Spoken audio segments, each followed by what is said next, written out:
Sa ika-15 katuig nga selebrasyon sa Araw ng Talomo, serbisyong medikal ang dala sa Tatak K sa matag usa.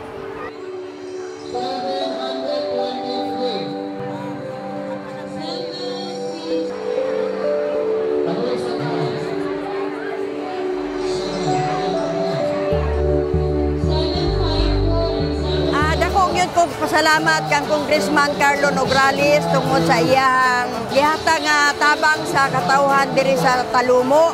Ilabi na gyud sa iyang mga iskalar kay usapon sa akong apo, iskalar gihapon niya. Daghan kayong salamat kang Carlo Nograles kay dagko kay tabang sa mga nangatag og tambal din sa among barangay. Dako kaayo sir, at least naka-save ko sa dagdag gasto sa mga konsumo. Padayon ang paghatod sa Oplan Kalusugan Program kini si Congressman Carlo Nograles sa Tatak K. Kalambuan, Dalatana, usa ka oras nga programa maghatod kaninyo sa mga katikaran may kalabutan sa kalambuan dili lamang sa komunidad apan sa kinatibukan. Kalambuan, Dalatana. Davao, Mindanao, may adlaw, Saudi Chato sa Kalambuan Dalatanan nga matod sa mga impormasyon kalambuang isyu butang lungsod nun nga ikaw kitang tanan adunay kalambigitan. Usa uban ni kami sulod sa usa ka oras sa programang Kalambuan Daratanan nga inyong programa. Og siyempre, wa ko magidusara akong kapartner. Rafi pero may mga kaigsunan, may adlaw kaninyo. Og siyempre, Raf, ang atog dinapit nga bisita sa atog programang Kalambuan Daratanan, pinalangga sa katauhan, siyudad sa Davao, 1st District Congressman Carlo Nograles.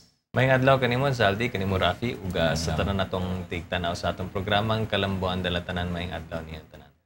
O sabay iskutan na nato karog pagkapanahon na Raf? Siyempre, Sals, sama sa gihapon no, mga itag kasayuran kung unsay mga panghitabo karon diya sa Kongreso. Hilabi na nga nahuman na kining impeachment trial kang Chief Justice Corona. Ikaduha, Sals, tanaw na to ug unsa pud ang epekto sa katong nahuman ng impeachment trial. Kunya di nato kalimtan sa kanunay ang mga pangutana sa barangay. Okay, Raf, ako na yung ipasupot ang mga pangutana. Ganito kang Congressman Carlo Nograles, kining unsa man ang mood karon sa Kongreso, human sa nagbalagpuson nga prosecution sa kanhing Chief Justice Renato Corona, Congressman. Ang mood, nakaginhawa og lalom. Nakaginhawa ang mga kongresista tungod kay wala mapahiya ang institution sa House of Representatives sa pagpasakan nila og impeachment complaint batok kang Chief Justice Corona. Of course, nagmalampuson man ang prosecution and kabulutan ang prosecution is gikan sa House of Representatives. So sila ang nagrepresent sa House of Representatives, isip complainants sa maong impeachment complaint. And of course, ang atong mga kongresista karon kay tapos naman ang impeachment process, makafocus na sa legislative agenda, sa makafocus na sa kinihanlang gyud natong buhaton diha sa Kongreso. And of course, kay yung lagi nato na medyo divisive ning impeachment process at least natapos na. So maka-move on na ta. And tungod kay natapos na ni siya, medyo ang atong gikinihanlan buhaton aron magkahiusang atong nasod, magkahiusang tanan, pwede nang sugdan gikan karon. Sa imong kaugalingon, Congressman Carlo, sa imong gibati sa dihang naibaw-ani mo nga nakumbikto ang Chief Justice nasod sa impeachment trial?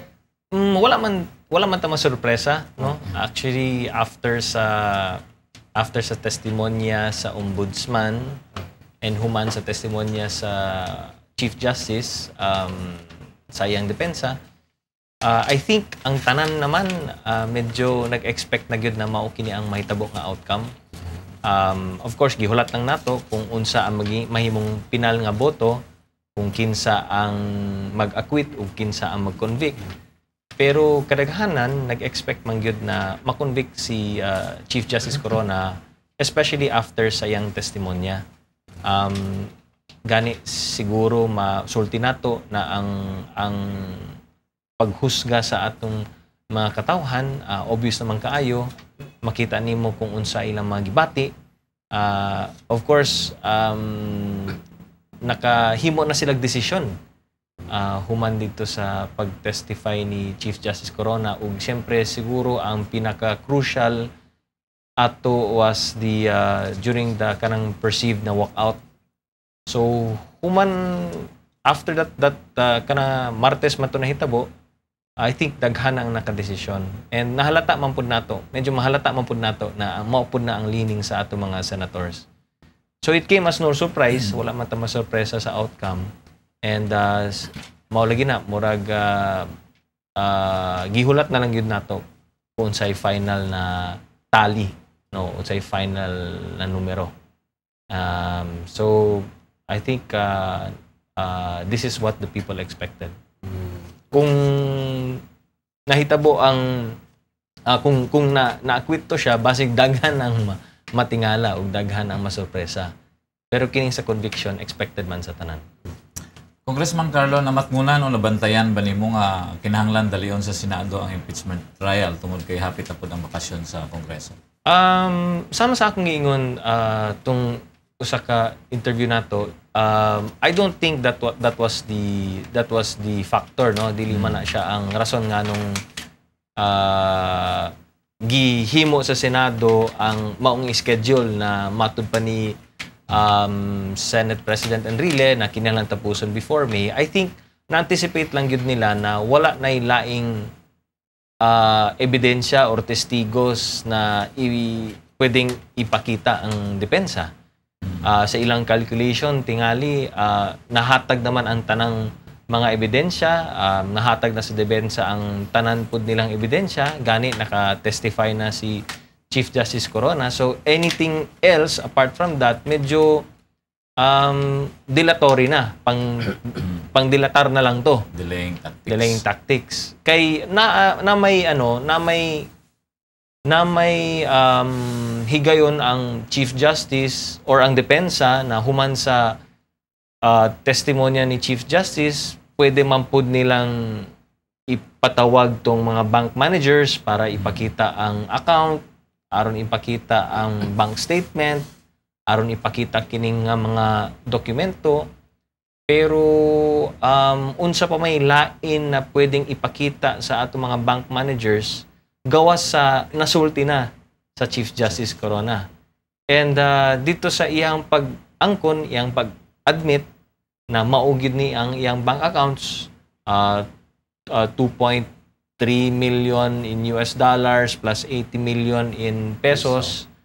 I think after sa iyang pagtestigos o pag-angkon ni ana, ang issue na lamang is kinihanlan ba ni i-declare sa SALN. So kung ato pang ipatawag ang mga bank managers para pamatud-an na 2.3 gyud ang iyang bank account, 2.3 million o 80 million, murag dili na kinihanlan. And I think that was the right time to make a decision. So tama lang po ang gibuhat sa Senado na dili nato langanon kini. Anyway, nasulti naman ang tanan, nag-rest naman ang depensa na. Even the prosecution, di na sila gusto mag-cross-examine kay unsa pa ba i-cross-examine namo na mao naman gyud na. These are the issues karon, mag-decision na lang mo. Anyway, na admission nganong mag-cross-examine pa man ta na nasulti naman niya, gi-admit naman niya na mao kini ang iyang ang sulod, ang unod sa iyang mga bank accounts. Okay, una na tututukan ang detalye sa baguhayran nga na desisyonan nga impeachment trial, Congressman Carlo. Pwede ba namo masayran sa katong mga aktibidades o sa katong mga nakalatid karon sa talaan sa Kongreso ug unsa butong lain pang mga plano diya sa Kongreso nga angay nilang buhaton, no? So maabot mga Actually, Raf, nalang mi tulo ka adlaw sa among session before mi mag-adjourn si Nedye. So kining adjournment si Nedye required ni by law na kinahanglan mag-adjourn mi before ang State of the Nation address ni President Noynoy Aquino. So kanang State of the Nation address ni President Noynoy will be on July 23. So required me under the law to adjourn in preparation dito sa State of the Nation and pagsugod sa among third regular session sa Congress. So we have until June 7 actually para tapuson kung unsa may mga nabilin diha nga business for the day sa House of Representatives. And ang gusto tutukan karon sa House leadership is kining sin taxes. Gani ang gigahin na lang or nabili na lang oras ug panahon para sa among interpellation and debate, i-concentrate na nila para sa interpellation and debate para sa sin taxes. So we have Monday, Tuesday, Wednesday. Karong Monday, that's usually reserved para sa kining ginatawag na privilege speeches. So I think respetuhon na nila na ipa-privilege speech ang kinsay gusto mag-privilege speech. So ang nabili na lang nga adlaw is Tuesday and Wednesday. So kining duha ka session dates namo, I think the plan is kung pwede masingit sa Monday ang initial deliberations, interpellation sa sin taxes, singito na nila.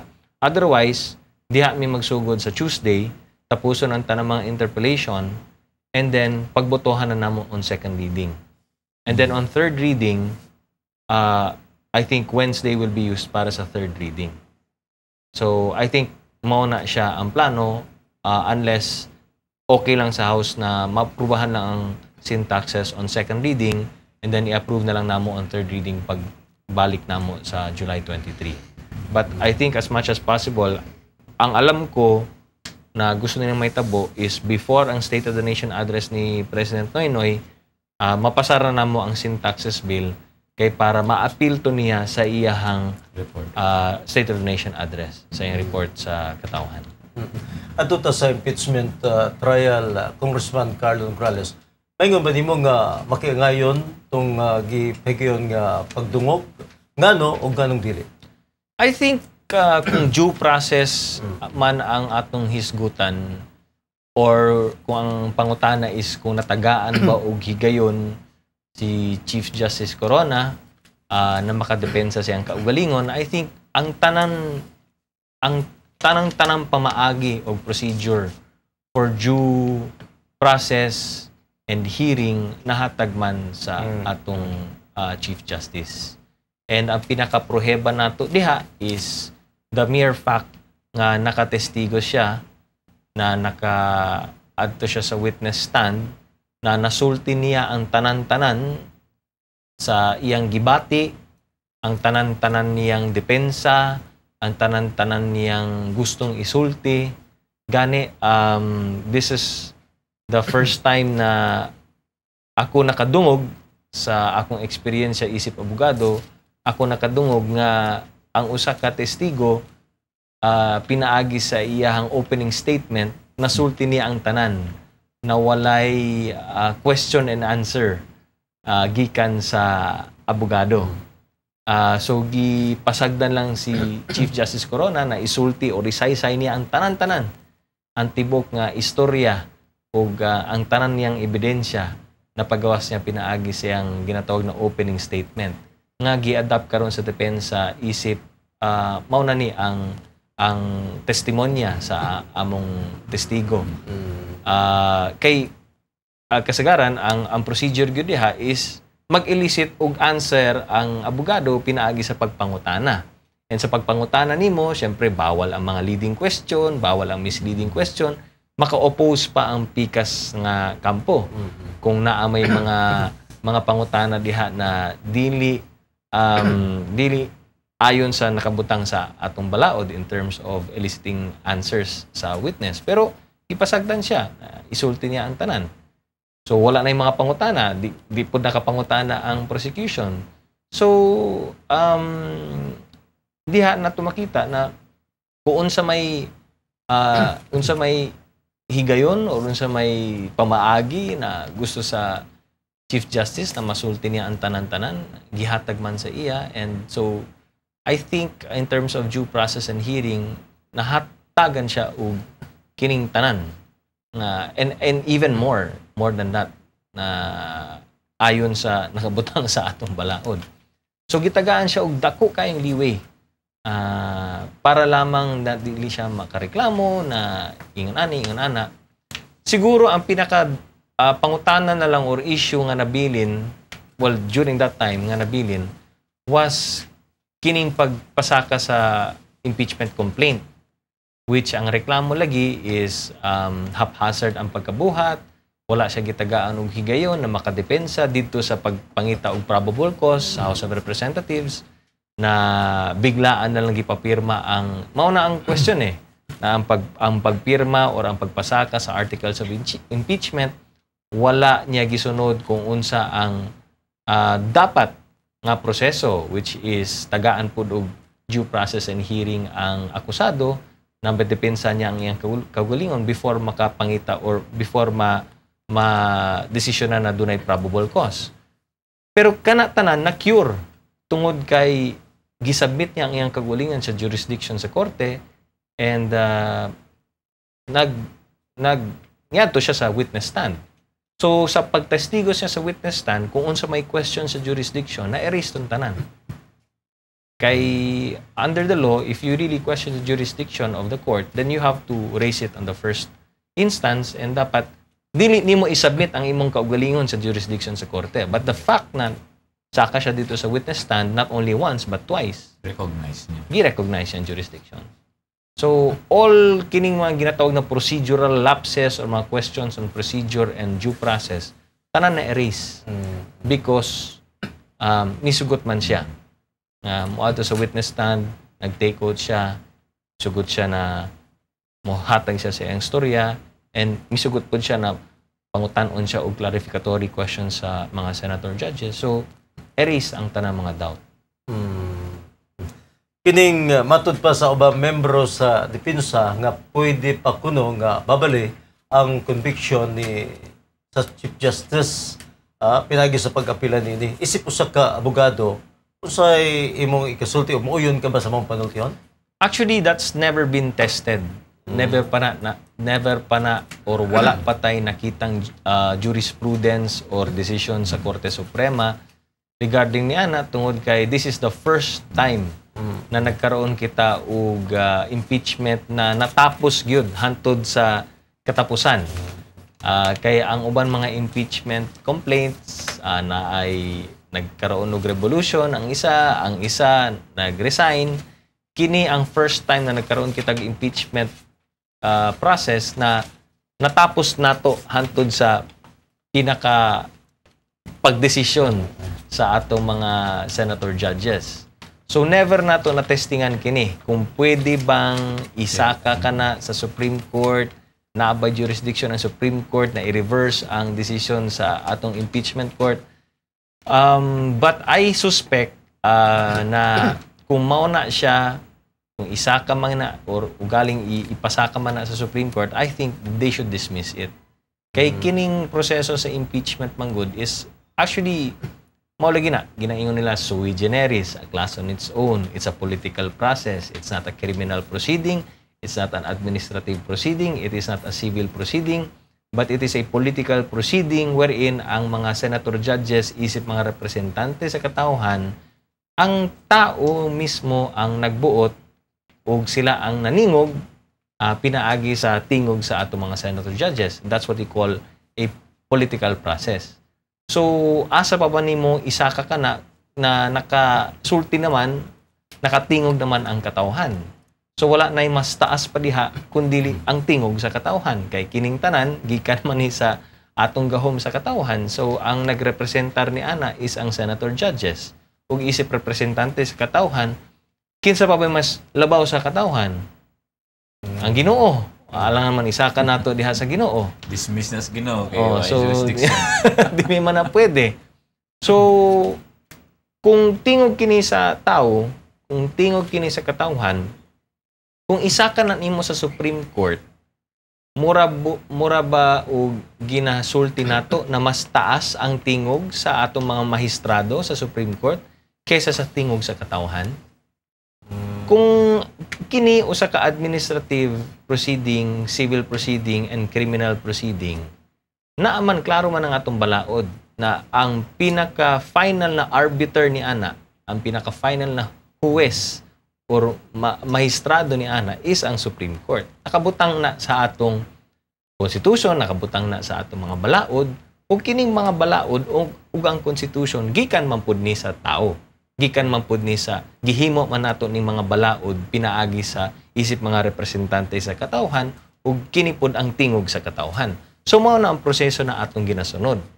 Pero kung ingon ta og purely political process, a class on its own, which is the impeachment, this is separate from kini nga mga proceeding. Kini directly natong ginatagaan og tingog ang katawhan sa impeachment process pinaagi sa ato mga representante sa katawhan. So lahi gyud ni siya. So mao nang ang argumento lagi diha is dili nanimo na siya pwedeng i-appeal kay tapos na. Tapos na, naghusga na ang tao, naghusga na ang katawhan. So wala na ilaing mas labaw pa diha kundi ang Ginoo. Asa pa man nimo isaka. No, wala man tay pamaagi na isaka nato ni sa Ginoo kundi diha na sa katapusan sa atong kinabuhi. So, and of course that's what they say that, you know, people may judge you, but you know, you can also be judged by history. In the long run, history can judge you also. And you can be judged by God. So mao na siya. Pero I think the question now is moot and academic tungod kay nag-ingon naman si former Chief Justice Corona na dili na niya i-appeal sa Supreme Court ang desisyon sa Senado. But you know, it will be an interesting legal discussion. Siguro maybe in the next impeachment wala ta kabalo basig kung ma-convict pod to siya, kung kinsabay sunod na ma-impeach diha, basig pwede ang isaka sa Supreme Court, but until then we won't know.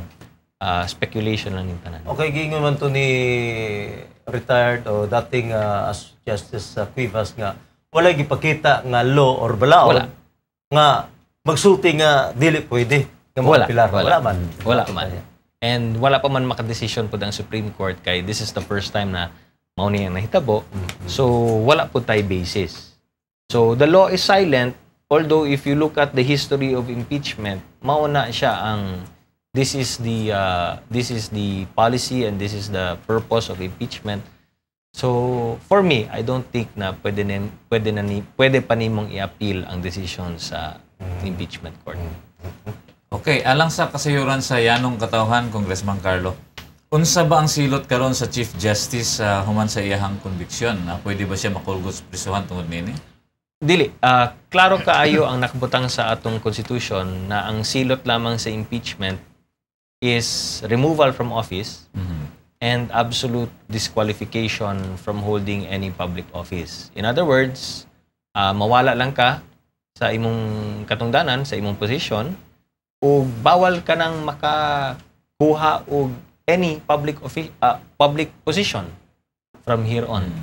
Pwede ka mag-private, di ba? Balik ka sa imong profession isip abogado, pero dili na ka pwedeng i-appoint, dili na ka pwedeng magpa-elect, dili na ka pwedeng mag-inganani, dili na ka pwedeng mugunit og public position because absolute perpetual disqualification ka na siya.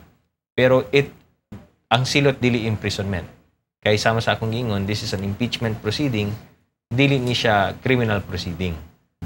Pero syempre, nasahid man punta na dunay mga pending complaints sa ombudsman. So, karon kay na-impeach na siya, kinihanlan na niyang tubagon ang mga complaints batok sa na nag-file against him diya sa ombudsman. Kay dito pag-file sa ombudsman manggod and actually nag-inform ang ombudsman kang Chief Justice Corona dunay mga complaints, tulo ka complaints against him. Mingon ang Chief Justice na dili niya dapat tubagon tungod kay barred from suit ang Chief Justice. But that only happens while you are Chief Justice. Pero karon kay na-impeach na ka, ug wala na ka sa imong katungdanan isip Chief Justice sa Supreme Court, then kinihanglan nimong tubagon ang mga reklamo or mga complaints. So, right now, we don't know kung unsay direction sa ombudsman, kung ipursige ba na sa ombudsman or dili. But, as far as I know, tungod kay na-impeach na ka, dili na ka Chief Justice, kinihanglan nimong tubagon to mga complaints si Moha because as far as I know, gitagaan siya og 72 hours from receipt to explain himself or to answer katong mga allegations against him. So, na siya 72 hours. gikan sa pagdawat niya sa notice na convicted siya sa Senate court, impeachment court. So I think ang notice na dawat na to sa mga abogado this week. So diha na magsugod ang 72 hours. Okay. Doon naman ko'y hisgot-hisgot nga pangunahan kuno sa Malacañang ang pagpasaka og kasong kriminal batok kang kanhing Chief Justice Corona. Apan matod sa ubang senator judges sama ni Jinggoy Estrada nga dili kuno maayo ang maong lakang. Unsa imong kasulti palambigit? Of course, politically speaking, mo tingali ka na ang buti pasabot sa ato mga senators na base yung mga tao medyo maluoy lagi na sobra na po, natanggal na siya sa iyang katungdanan. So murag tuluyan pag yun ninyo, murag lain pud kaayo paminawon, di ba? So I think from the political standpoint, mao na siya ang ilang gibati na dapat sige medyo awat ta kay luoy pud kaayo ang tao. Labi na karon na medyo na siya gibati karon sa iyang kasing-kasing, na siya diabetes, na kining mga sakit o confined siya sa hospital, siguro mao nang ang concern nila basig mga tao mo react pod kung tuloy-tuluyan pag nila. But again, it really depends sa ombudsman karon. The ball is now in the hands of the ombudsman. Depende na sa ombudsman kung iya bang tuluyan kining mga kaso. Of course, under the law, ang ombudsman is duty bound, no? To pursue kining mga cases, labi na kung naay mga reklamo. And I think I heard na mao ni ang statement po sa Malacañang, matod pa sa Malacañang, bahala ng ombudsman kung sa iyang desisyon. So right now, wait and see ta kung unsa pod ang buhaton sa ombudsman. Lain ra bang ombudsman ron sa kakambrason na ba kayo? Si Sefro. Well, hopefully, dili mahimong bias pod ang action sa ombudsman, no? Dili tungod kay nagkaroon sila og world war, unya dunay mga panghagit, dunay mga tinudluay diha na kinsa ang kinsa or whatever. Hinaut po unta na dili mao na siya ang mahimong rason, no? Or insentibo or unsa ba nganong iyang gukdon. But mao lagi na under the law, kung naay reklamo, the ombudsman really has to pursue the case, at least investigate it and try to determine kung doon ay probable cause. Okay. Sals, doon na patay daghang pangutana, no? Kalambigit niya ng impeachment trial diya kang Congressman Carlo Pan. Mag-break lang usa kita aron matagana to og gamayng oras ang atong mga pahinumdom. Ay mughawa balik ta dayon. Kalambuan, Dalatana.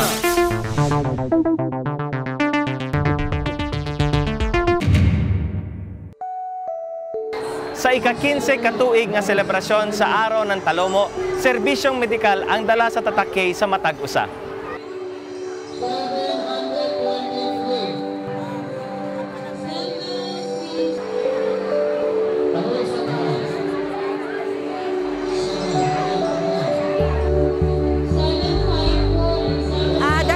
Kong pasalamat kang Congressman Carlo Nograles tungod sa iyang gihatag nga tabang sa katawhan diri sa Talumo. Ilabi na gyud sa iyang mga iskalar kay usapon sa akong apo, iskalar gihapon niya. Daghan kayong salamat kang Carlo Nograles kay dagko kay tabang sa mga nanghatag og tambal din sa among barangay.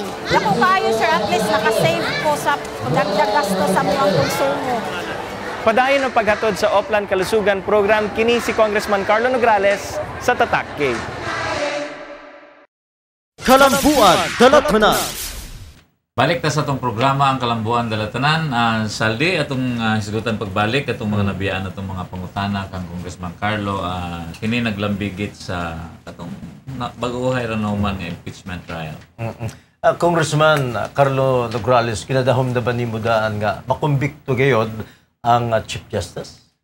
Sa pagsugod sa trial, dili pa kay klaro.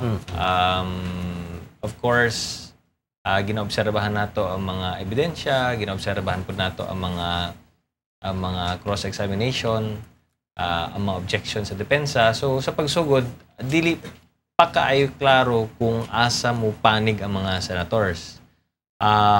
Siguro ang pinaka-crucial is during the testimony sa ombudsman. Pagkauman sa iyang PowerPoint presentation, pagkauman sa iyang pagtestigo, very damaging kaayo tong iyang gipang sulti dito. Of course, nahimong mas damaging atong pag-adto ni Chief Justice Corona sa witness stand, unya iyang giangkon na dili lagi 10 or 12 million pero 2.3 million US dollars. So diha sa iyang pag-angkon na yung nana plus yung 80 million pesos na commingled funds lagi. Medyo diha nimo nakita na medyo ang turning point sa maong trial plus katong pag-walkout niya. Mao gyud to ang nail on the coffin pa yung nato. And after that, I think makita gyud nimo na ang reaction sa mga tao, ang reaction sa publiko, ang kung sa may sentimento nila talagang overflowing dito para sa conviction. Si Senator Judge Joker Arroyo miboto pabor sa pag-akwit sa Chief Justice tungod kay matud niya nga gingon nga among kaso mohatag kuno og usa ka pagkadako kaayo nga gahom sa presidente. Og unsay imoy kasulti nini may kanabutan kabahin ni Congressman Carlo? I don't think he was really referring to the president, no. Sa tanaw nako ang kritisismo ni Senator Joker Arroyo was really towards kanang ginaingon niya na bill of attainder. Kining bill of attainder man good, this is a way of pronouncing as guilty a person or a group of persons without undergoing trial but through legislative act lang. So sa ato pa pinaagi sa Kongreso, pinaagi sa legislatura nato, imbis na mag-trial ta, diretsohon na i-convict o i-pronounce guilty ang usa ka tawo or group of persons pinaagi sa legislative act. So kini siya ginabuhat ni sa unang panahon pa ni sa mga hari-hari, mga kings, mga kingdom, mga inana, kung labi na kung may rebellion, mag-take over ang usa ka hari, para ang tanang mga kalaban guilty, pinaagi sa legislatura, a bill of attainder is passed para ang tanan wala na trial, tanan mo guilty, tanan mo sentensyado, tanan mo bigti ang tanan ni patyon, bitayon ang tanan. So mao na siya ang bill of attainder. Pero diri man gud sa so mao na siya ang danger na nakita ni Senator Joker Arroyo na ang ginabuhat daw diha sa impeachment was not really a trial but passing of a bill of attainder na nagsugod sa House of Representatives unya gi-sustain sa Senate or gi-concur sa Senado. But to me, a bill of attainder means that there was no trial. Walay nahitabo nga trial but via legislative act gi-pronounce dahil nato nga guilty ang usa ka tawo. Pero in this case, it cannot be called a bill of attainder because it underwent the process of an impeachment trial. And matug pa sa akong gingon is natagaan man pud og tsansa si Chief Justice Corona na madepensa niya ang iyang kaugalingon. Yun lang, ang sinasabi lang ni Senator Joker Arroyo that maulagi na, mura po nagpasar kita og bill of attainder kay wala may sala daw kuno naghimo ang Chief Justice. It is not an impeachable offense. Nag-imbento lang ta ug usa ka impeachable offense which is non-declaration diya sa SALN. But strictly speaking, dili siya appeal sa mga impeachable offenses na nakabutang diha sa Constitution. But betrayal of the public trust, mauna siya ang violation ng gihimo ni Chief Justice na nasilutan siya ginganan. Okay, Congressman, si Senator Judge Miriam Santiago miboto pod pabor sa pag-akwit kang Chief Justice tungod doon na kuno'y grabe nga pagsupak sa balaod sa mga prosecution ug daghan pod kuno sa mga opisyales sa gobyerno ang dili matinud-anon nga nagadeklara sa ilahang Statement of Assets, Liabilities and Net Worth o SALN. Unsay imong reaction tungod na kalambigit ni Congressman? I think sa tanaw nako ambot lang ipasabot ni Senator Miriam Defensor Santiago was ang criticism niya against sa prosecution was kining nga mga sama sa AMLAC report na dili authenticated, kining pagkuha sa mga dokumento sa mga bangko nga gikan sa small lady, gikan sa anonymous person. So kini nga mga ebidensya, mga dokumento, ang AMLAC report, ang mga gikan sa anonymous sources, kining tanan, strictly speaking, is not admissible. I think diha nag-focus si Senator Miriam na in a court of law, sa tinuod lang, kining mga ebidensya na gi-presentar sa prosecution cannot stand in a regular court of law. Kay inadmissible na. Kay walay authentication, wala takabalo kung kinsa ang source, wala nato ma-cross-examine or ma-determine ang naghatag or ang source na ining mga dokumento. So, kung sa regular court pa ni siya, kini nga mga dokumento would be classified as non-admissible and baliwala na siya. Dili na siya ma-appeal sa records of the case. No? Mauna ang iyang argumento. Pero, para ka na ako, na-cure ang defect, kung naay defective, kung defective man kini siya, na-cure ning tanan tungod kay nagtestigo man si Chief Justice Corona ug iya man gi-admit. Gi-admit niya ang mga bank accounts, gi-admit niya ang ingon ani. Of course, dili accurate like sa AMLAC report, dili accurate ang ilahang presumption na 10 to 12 million US dollars, dili day accurate, pero iyang giangkon, gi-admit niya na it's 2 million US dollars. So kining tanan ng mga inadmissible in evidence became admissible after the testimony of the Chief Justice. Regarding dito sa giingon ni Senator Miriam na ang tanan mga public officials wala daw mag-declare og accurate na salin, etc., etc. This is speculation. Wala ta kabalo. Diba? Because the person on trial here is the Chief Justice. Nobody else was on trial. No other public official was on trial. Mao nang ingon lagi siya na gusto daw siya tagaan pa og usa pa ka kinabuhi para maimbestigahan daw niya ang tanan-tanan sa accuracy ba sa ilang salin or ilang mga declarations.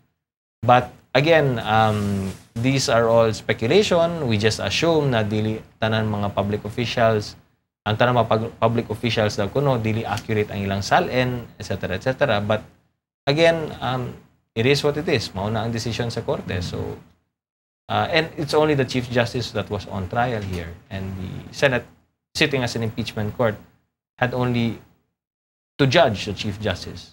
Wala tam maghusga o Lain pa.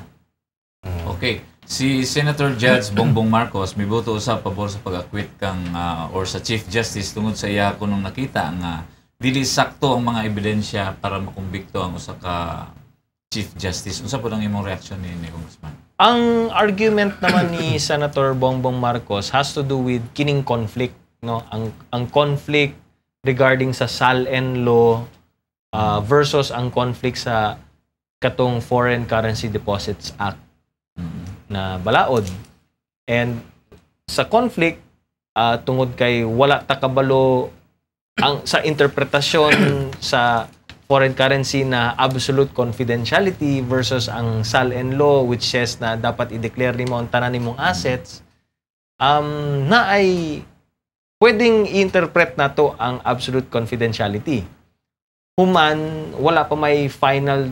It has never gone into the Supreme Court na madesisyonan kini. In other words, this is a legal question. Ano siya? It is a legal issue. It is a legal question. And the Senate, sitting as an impeachment court, cannot determine legal questions. Ano siya? Ang pwede lang mag-determine sa legal question, ang pwede lang maghatag og decision on legal issues, resolution on legal issues, labi na kung conflict ang duha ka balaod sama sa SALN ug sa Foreign Currency Deposits Act.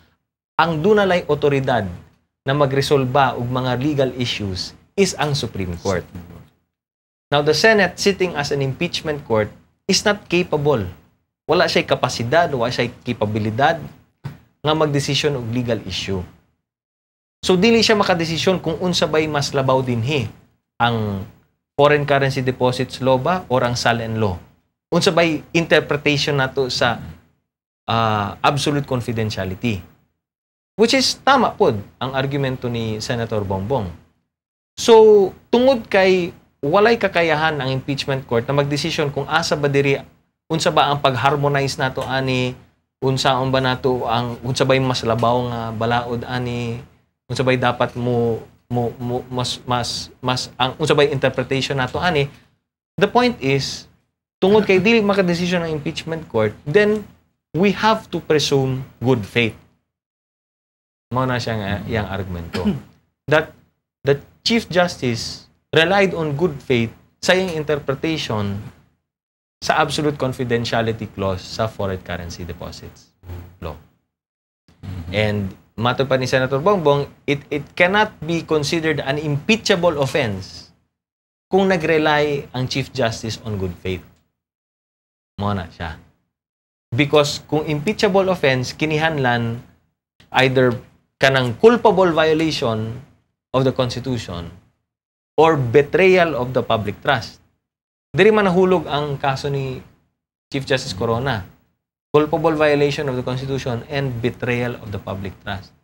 And sa argumento ni Senator Bongbong Marcos, it is not culpable violation of the Constitution, and it is not betrayal of the public trust tungod kay dili man intentional. Limpyo ang konsensya sa murag ingon ana, dili man na siya gituyo. Dili na siya intentional, it was relied upon, it was interpreted in good faith. So, dili siya impeachable. So, that's why pwede, di ba? Pwedeng i-argue nato gingon ana. But that's also the reason why 23 ka senators na and you need 2/3 vote. Tungod kay naayubang mga senators na diha po ng ilang interpretasyon, naayubang na senators na dito sa PICAS. So, ipon nato kung pila ba. Kung maabot ng 2/3, then kung sa decision sa 2/3, na siya ang decision sa korte. Kabahin itong liboto sa pagkakumbikto, si Senate President Juan Ponce Enrile, mingon nga si Senator Judge Lito Lapid usa sa bihatag sa pinakamaayo nga explanation siyang boto. Mubo ra o gikan sa konsensya. Sa imong lantaw ani Congressman Carl? Well, matupad ni Senator Lapid, siya representante daw kuno siya sa mga tao sa katauhan, mga tao na walang pinag-aralan or kanang dili kayo taas ang ilang edukasyon. So, para kaniya, dapat simple lang po ang atong pag-analyze sa kaso. Na dili na nato tagaan og daghan pa mga legalities, pinaabugado nga argumento, tan-awon na nato sa pinakasimple. Diba? Kay mao man ni ang masabtan pod sa mga tao, which is tinuod lang pod, diba? Kung medyo komplikado na kaayo, daghan na kay mga komplikado na kaayo, daghan na mga istoryang inabugado diha, etc. etc. Kinana atras ta, let's fall back to the simplest argument. Sa simplest na explanation. Kung para kang Senator Lapid, ang pinakasimple diha is natay SALN, kinahanglan natong i-declare, naa kay aminadong $2 million na wala gi-declare. Unya, napagkay kay 80 million pesos na wala ma-declare. So, whether it's 82 bank accounts, kung tinuod ba na, or 4 bank accounts, or ang 82, gi-join into 4, basta na ang kwarta, mao ni ang suma total sa imong kwarta, unya, wala ni mo gi-declare tanan sa imong assets, guilty. So, yan, pinakasimple na argumento. So, that's why, I guess, Senator Juan Ponce Enrile said na mao na ang pinaka maayong explanation is kang Senator Lapid kay mao kana ang masabtan sa mga tao. Kining Congressman Carlo Nograles, ang pagkakumbikto ni Chief Justice Renato Corona nahipatik sa kasaysayan. Gani, ang tanan karon nakatutok sa kung si kinsa ang sunod nga Chief Justice. Ang Associate Justice sa Korte Suprema nga si Associate Justice Antonio Carpio, usa ka Davaoenyo, o gingon sab nga maoy pinaka-senior sa Korte Suprema. Ginaingon nga maoy ipuli o mupuli kang Corona. Sa tanaw nimo makuha kaha ni Carpio ang mao nga position? I think so. I think siya na siguro ang next na Chief Justice nato. Gawas siya ang pinaka-senior,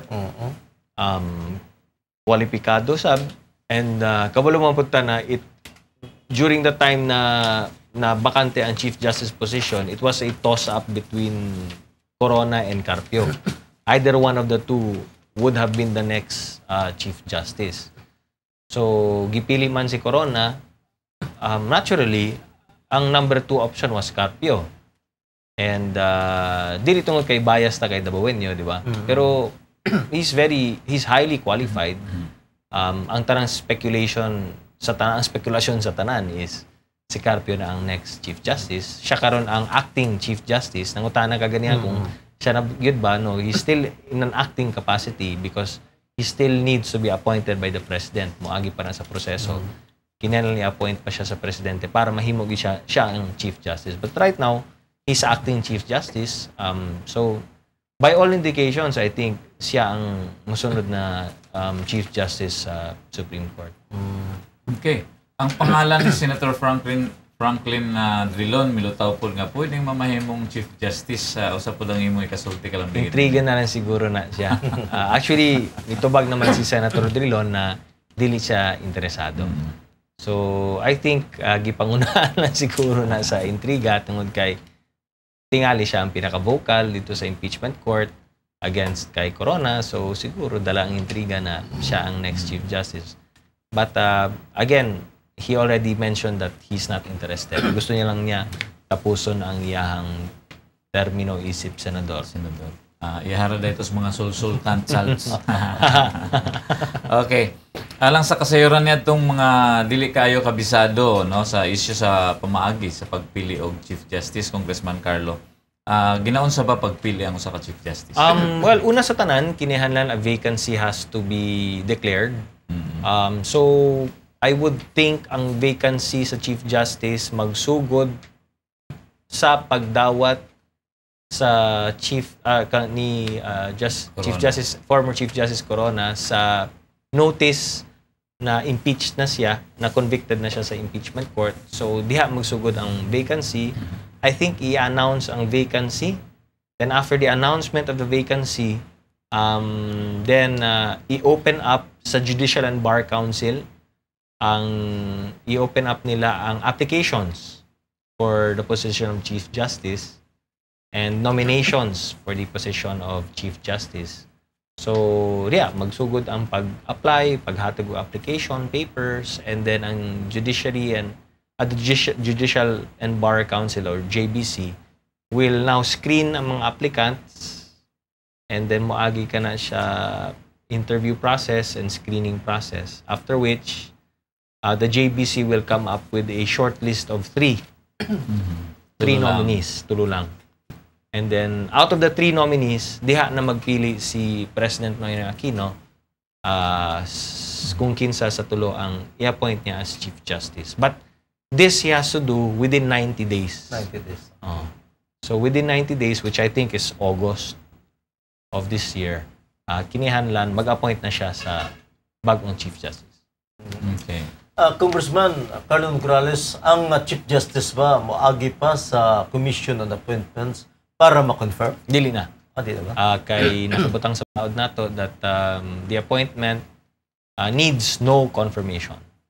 So, kung sa may appointment sa presidente, mo na to. Mga pagtulunan, Congressman Carlo Nograles, unsa ba ang nakutlo nato sa impeachment trial ni Chief Justice Renato Corona? Sabay nakuha nato, well, simple lamang, no? Na public office is a public trust. Ano lang kasimple.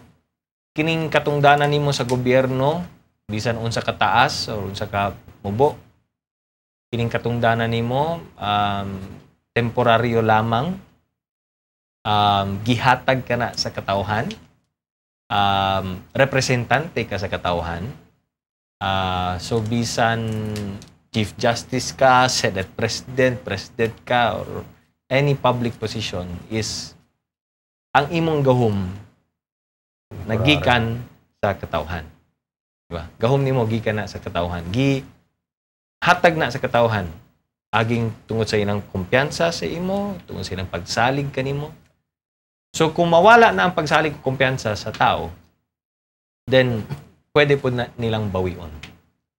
Ug ang atong mga balaod, ang atong konstitusyon, nagbutang og mga pamaagi ug unsaon na pagbawi sa katawhan, unsaon na pagbawi sa tao kung mawala na ilang pagsalig kanimo.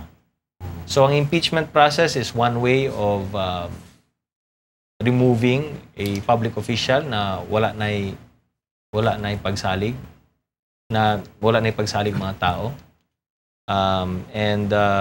Maulagi na. So it all boils down to the fact na sa demokrasya natin, sa atong demokrasya, kitang tanan na naa sa gobyerno, representante lamang ta sa katawhan. Dili ta pwede mo ingon na mas labaw ta sa katawhan. Kay ang gahom sa government officials, sa atong mga nasa pagamhanan, gikan na ang ilang gahom sa katawhan. So kung anytime pwede na bawion sa tao, bawian na sa tao. Ug ang atong mga pamaagi sa pagbawi nakabutang sa atong konstitusyon ug sa balaod nato. In the end, ang tao maghusga kanimo. So that's the price that you have to pay once you're in public office. And those are the risks. Mao na ang hazards of the job. And tama lang man din kay kining pagserbisyo sa kining imong katungdanan na man lang kadiha tungod kay dapat nakakadiha para makaserbisyo, makalagad ka sa tao. So kung wala na pagserbisyo, pag-alagad, pwede og kaing bawion ka na sa katawan. Okay, karon nga nahuman naman gid ang impeachment trial, Congressman Carlo. Asa naman ta dapat paingon gikan dinhi? Well, from here, obviously nakita sa atong nasod, nakita sa atong katawhan na importante kayo kining transparency and accountability. Mao manggani na dapat nato karon i-push kining freedom of information bill na naa sa Kongreso, and dapat i-push pod nato kining bill na gina-propose ni Senator Chis Escudero regarding sa waiver. Kay karon uso na karon kayo kining waiver lagi na kinahanglan ang tanang mga government officials mag-waiver na daw. Pero sa akong gingon, kinahanglan butangan natog sistema. And ang pinakamaayong sistema is maghimo tag balaod para pantay-pantay tanan. And under dito sa proposed bill ni Senator Chis Escudero, ang waiver should be given sa ombudsman. Sama sa SALN na dunay waiver sa ombudsman, ang waiver sa mga bank accounts dapat ihatag sa ombudsman. Kay para at least diha sa maong pamaagi, doon na kita yung sistema. Di lang barabara na bisan kinsa na lang tagaan og waiver, bisan kinsa na lang pwedeng mutan-aw na imong mga bank accounts because naapod na yung mga repercussions sa banking institutions nato. Liman ka ang tanan nato mga public officials, whether kung unsa ka baba sa posisyon o unsa ka taas sa posisyon, maghatag og waiver para sa tanan, dili pwede. Pero ang proposed bill ni Senator Chis Escudero, ang waiver, ihatag sa ombudsman. Anyway, it is the ombudsman na gitagaan og otoridad ug gahom na mag-imbestigar og mga public officials. So, this is the bill that we will be supporting sa House of Representatives. Ang counterpart dito sa bill ni Senator Chis Escudero sa Senate. Okay. Ito sa ang waiver ihatag sa ombudsman, dili sa radio anchorman. Okay. Isip po sa ka-leader sa Kongreso, Congressman Carlo, musuporta ka pa ba sa lain pang kaso sa impeachment? Tungod sayad mi nga doon na pa'y laing kaso sa impeachment diha nga nakaang-ang, no? Batok kang Supreme Court Associate Justice Mariano del Castillo. Tinuod ka na, no? Na ay pending karon na impeachment case against another Supreme Court Justice, si Mariano del Castillo. And this is regarding sa case sa plagiarism. Of course, ang argument is medyo gikapoy na ang nasod sa impeachment, natapos ng impeachment, unya magpasaka na punta og laing impeachment. Ang counter-argument niya na is niagi ka na sa proseso sa Committee on Justice, gisuportahan ka na sa Committee on Justice, and dili man pud ingon na tungod lamang kay bago lang natapos ang usa ka impeachment, bawal na pud ang laing impeachment, di ba? Mao ni siya ang among ginahisgutan karon sa House of Representatives. Dili usa nako isulti kung unsay akong boto. Kay wala pa man mi, boto pa man mi. Kini ang pagbotohan namo na sa plenary. So tanaw na lang nato unsay resulta. Again, all you need para mapasaka ang articles of impeachment is 1/3 vote of the members of the House of Representatives. Dili 50%, dili 1/2, 1/3. So, kung makakuha ka 1/3, saka na diretso sa Senate and magkaroon na po ng laing impeachment process. So, atangin na lang. Tapos ako yung mga pangutana, Congressman Carlo. Pero ikaw, murag dapo kay pangutana pa siguro gyapon ra. Panmurag pulgot naman ta sa oras ani Salz.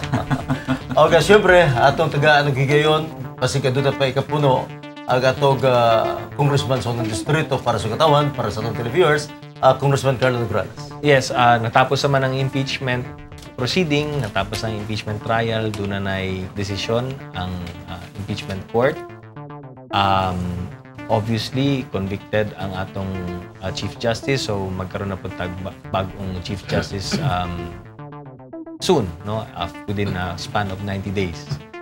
So, maginaot lang ta na nakakaton kita og daghang mga lessons, mga leksyon dinhi. Hinaot lang pud unta na after kining ginatawag na divisive nga issue sama sa impeachment, magkahiusa ang atong nasod, makasugod tagbalik, makapursige kita sa kining mga reforma na gikinihalan para sa atong panggamhanan, para sa pagdala sa atong gobyerno. And I hope that something good will come out of this. And when I talk about something good, hinaot pa unta na at the end of the day, ang atong tanawon, una dapat is ang kahimtang sa atong katawhan ug unsaon nato ang paghatag ug maayong pag-alagad ug pagserbisyo aron ang tanan nato mga tao, ang tanan mga Pilipino, maiangat nato ang ilang kinabuhi. And kini gyud ang dapat natong tutukan. So maghinaot ta na magkahiusa kitang tanan, magtinabangay kita aron mulambo kita ang atong nasod and ang atong syudad and ang tanan mga pamilya Pilipino. Kaya tanan, daghang kaayong salamat sa kanunay ninyong pagsubay, ang kanunay ninyong pagsuporta. Of course, akong asawa na si Marga o sa tulong na akong mga anak na sila si Mateo, Massimo, Nika. Kaya tanan, daghang kaayong salamat kung maayong adlaw. Okay, salamat kay Congressman Carlo Nograles sa RAF. Okay, Salz, pasalamatan gaya po nato no, si Jack sa atong set design ug si Kata Gallineto para sa atong makeup. Gusto lang po nako bation si Ching Amor sa iyang birthday, no? Happy birthday, Ching Amor. O happy fiesta sa GKK Visitation of Mary sa Dumoy. Nya gusto lang po nako, Salz, i-welcome ang among bagong pare, no? Si Father Ricky Peñalosa. Father Ricky, welcome to your new home. Welcome to the Holy Family Parish. Kining inyong higalas kanginan, Rafi Bermejo, nag-imam. Daghang salamat kung handot sunod kayo. Okay, siyempre Rap, para nga ito sa itong mga tiga-tanaw. Okay, siyempre, ako na natibayaon din. Sila si Bombet at Matit Castillo, Attorney Joy Burgos, Karin Lamorina. Inyong alagad, Saldi Chato, Ayata. Kalambuan, Dalatana.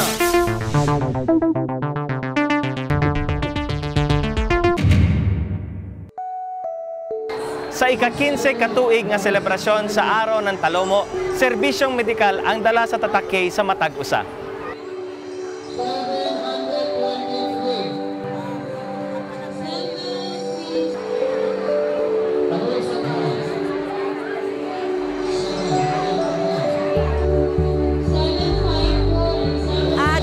kong pasalamat kang Congressman Carlo Nograles tungod sa iyang gihatag nga tabang sa katawhan diri sa Talumo. Ilabi na gyud sa iyang mga iskalar kay usapon sa akong apo, iskalar gihapon niya. Daghan kayong salamat kang Carlo Nograles kay dagko kay tabang sa mga nakatag og tambal din sa among barangay. Dako kayo sir, at least nakasave ko sa dagdag gasto sa mga konsumo. Padayon ang paghatod sa Oplan Kalusugan Program kini si Congressman Carlo Nograles sa Tatak K.